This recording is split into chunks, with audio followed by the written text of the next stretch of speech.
రీసెంట్గా వాట్సాప్ గ్రూప్లో మనల గురించి, సంస్థల గురించి, నా గురించి ఒక ఒక విషయం వాట్సాప్లో అందరూ షేర్ చేస్తూ స్ప్రెడ్ అవుతూ ఉంది.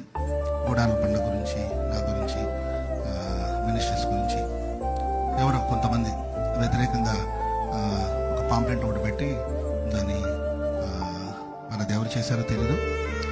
నేను మీకు చెప్పాలనుకునేది ఏంటంటే, దేనికి మీరు స్పందించాల్సిన అవసరం లేదు, కంగారు పడాల్సిన అవసరం లేదు. అది ఎవరు చేశారో మనకు తెలియదు. దేనికైనా మంచిదని చెప్పి పోలీస్ స్టేషన్లో కంప్లైంట్ కూడా ఇవ్వడం జరిగింది. మరి పోలీసు వాళ్ళు అది ఎవరు చేస్తున్నారో దాన్ని కనుక్కొని తెలియచేస్తారు.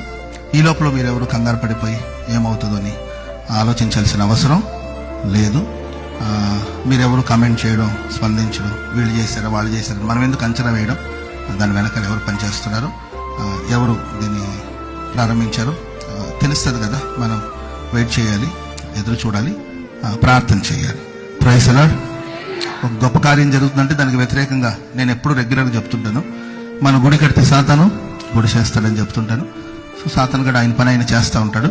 మన దేవుని బిడ్డలు మన పని ఏంటి? ప్రార్థన చేయాలి.